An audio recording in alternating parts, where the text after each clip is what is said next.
आत्मीय भाइयों और बहनों, जन्म शताब्दी पुस्तक माला 5 प्रवचन गायत्री साधना की उपलब्धियां, श्री राम शर्मा आचार्य पढ़कर सुनाते हैं आपको अपनी आवाज में। आइए सुनते हैं। ओम भूर्भुवः स्वाहा तत्सवितुर्वरेण्यं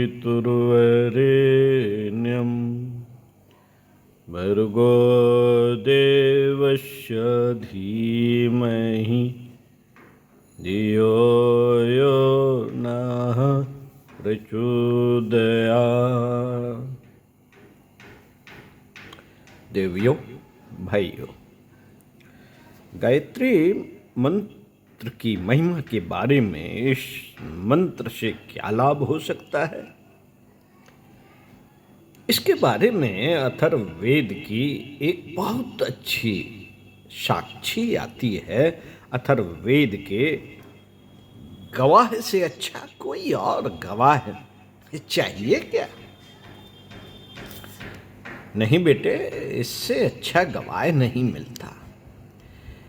इसमें यह बताया गया है कि 7 लाभ जो इसके भीतर हैं, इन 7 लाभों में से 5 भौतिक हैं और 2 आध्यात्मिक।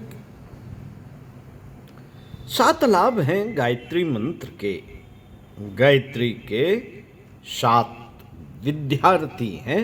7 विद्यार्थियों को सप्त ऋषि भी कहा गया है।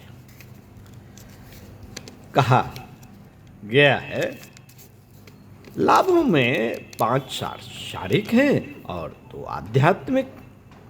दोनों को मिला देने से 7 लाभ मिल जाते हैं और मनुष्य के जीवन की प्रगति की समस्त आवश्यकताएं पूरी हो जाती हैं। कौन कौन सी हैं? आप में से अधिकांश लोगों को वह मंत्र शायद याद होगा। यदि नहीं याद हो तो आप फिर समझ सकते हैं और इसे याद कर सकते हैं। यह मंत्र है, स्तुता मया वरदा वेद माता प्रचोदयन्ताम पावमानि द्विजानाम आयु प्राणम प्रजाम पशुम कीर्तिम द्रविणम ब्रह्म वर्चसम मह्यम दत्वा ब्रजत ब्रह्म लोकम। गायत्री के 5 मुख बताए गए हैं। 5 भौतिक लाभ हैं। क्या क्या है भौतिक लाभ? भौतिक लाभों में बताया गया है आयु, आदमी का दीर्घ जीवन। आदमी गायत्री उपासना से दीर्घजीवी बन सकते हैं। तो क्या साहब यह ठीक है? क्या यह कोई दवा है? क्या यह कोई कायाकल्प है लंबी जिंदगी का?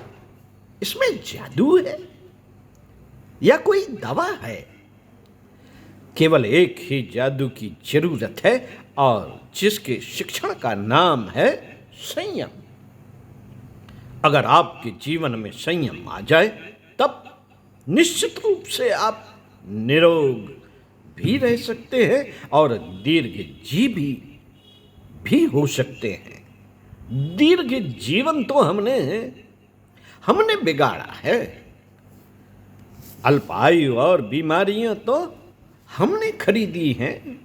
ये खरीदी नहीं, बुलाई गई हैं। जल्दी मौत हमने बुलाई। जल्दी मौत हमने बुलाई और बीमारियां भी हमने बुलाई। सृष्टि के किसी जानवर के पास बीमारियां नहीं आती। सब आदमी, सब जानवर पैदा तो होते हैं, जवान भी होते हैं, बुढ़े भी होते हैं और समय आता है तो मौत के मुंह में भी चले जाते हैं। पर बीमारियों का जैसा हमला मनुष्य पर होता है वैसा किसी प्राणी के ऊपर नहीं होता। क्या वजह है? क्या वजह है? बता दीजिए। भाई साहब, कोई वजह नहीं है, केवल एक ही वजह है कि दूसरे प्राणी प्रकृति की प्रेरणा से संयमशील जीवन जीते हैं, मर्यादाओं में रहते हैं, कायदा कानून मानते हैं, प्रकृति की आज्ञाओं का उल्लंघन नहीं करते। प्रकृति की आज्ञाओं का उल्लंघन नहीं करते और आदमी पग पग पर उल्लंघन करता रहता है और असंयम बरतता रहता है। हकीम लुकमान ये कहते थे कि आदमी अपने मरने के लिए कब्र कब्र खोदता रहता है। जबान की नोक से कैसे खोदता रहता है? जबान की नोक से खोदता रहता है अपनी कब्र स्वयं आदमी। जीभ की ओर हमारा इशारा उनका असंयम से था, जो हमारे प्रत्येक हिस्से में समाया रहता है। गायत्री मंत्र का जप करने का उद्देश्य है आदमी के विचारों में और आदमी के चिंतन में हेर फेर होना।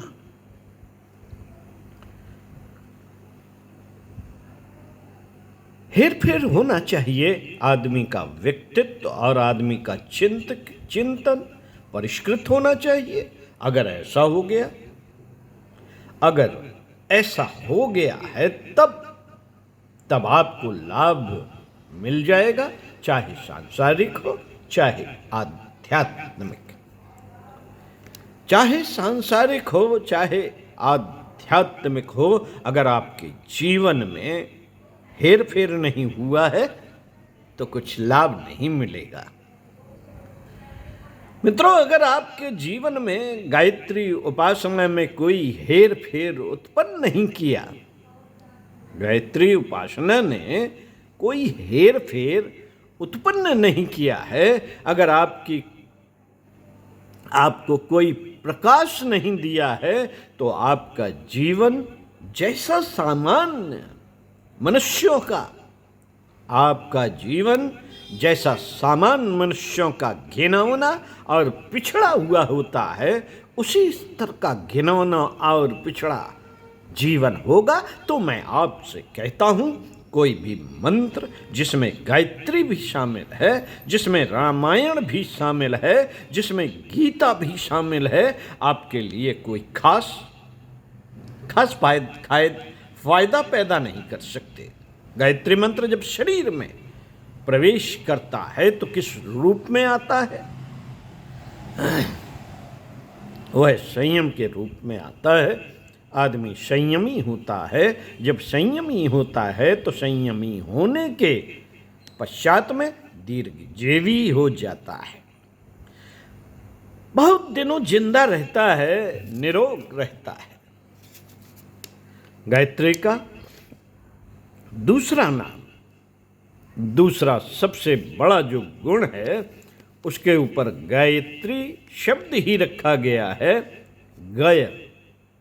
गायत्री किसे कहते हैं? गय को कहते हैं। प्राण को संस्कृत में गय कहते हैं। गय कहते हैं प्राण को संस्कृत में। प्राण को मजबूत बनाने वाली, प्राण को ताकत देने वाली, प्राण का त्राण करने वाली को गायत्री मंत्र कहते हैं। प्राण किसे कहते हैं? प्राण कहते हैं बेटे हिम्मत को, प्राण कहते हैं जीवट को, और प्राण कहते हैं साहस को। दुनिया में जितने भी उन्नतशील लोग हुए हैं, सब आदमियों के पास और कोई गुण रहा हो चाहे न रहा हो, विद्या रही हो चाहे न रही हो, शारीरिक बल रहा हो चाहे न रहा हो, पर एक चीज जरूर रही है, अच्छे कामों के लिए साहस, अच्छे कामों के लिए साहस। बुरे कामों के लिए नहीं, बुरे कामों के लिए तो डाकुओं के पास भी होता है, चोरों के पास भी होता है, उचक्के और बेईमान और बदमाशों के पास भी होता है। उस साहस का हवाला नहीं दे रहा हूं मैं।